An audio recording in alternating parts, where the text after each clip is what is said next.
Basically, that's the summer house on the left. We tried to extend it, and we're going to sort of infill the whole thing, but at the moment we're just halfway through that project. And as you can see, the massive bamboo here to the right, that's the old garden behind that massive hedge of bamboo. There was a giant fence all the way along there a year ago. When we bought this extra acre of land, we removed the fence, and that's our plant stall there without plants on at the moment. And basically we tried to make this new area. Now here we've used a lot of old material, some reclaimed rocks that a friend of mine had in his salvage yard and donated to us.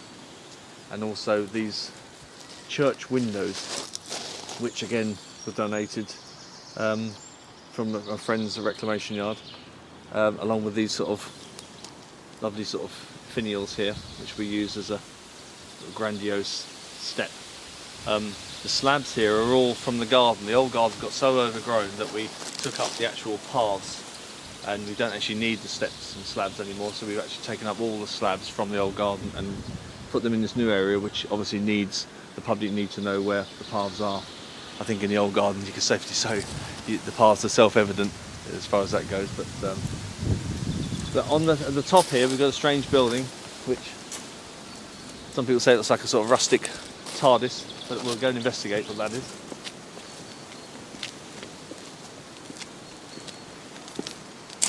Now this thing here, if we glance over here, you can see the nice windows.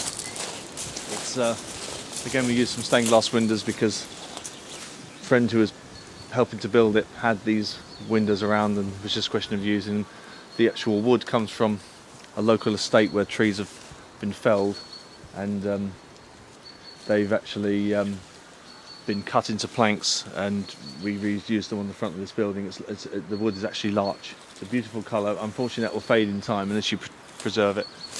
One always thinks they're going to preserve it and you never quite get around to it. So we've got these rustic steps that lead up to a composting toilet, and this creates a bit of amusement. Again, you can see the stained glass windows in there, and you can actually, if you so require, walk all the way around the thing before you have your little visit.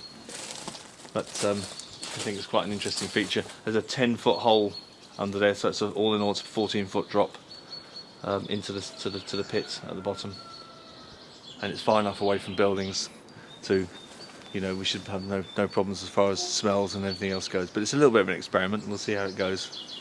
Just to the left of that, we will see this beautiful tree, which is an old holly tree that we inherited in the garden. It's obviously it's some size. When you buy a holly bush in a garden centre, they always talk about the gardens. They always talk about it being a shrub, but as you can see here, it's a fully fledged tree with an amazing branch leading from one trunk to another.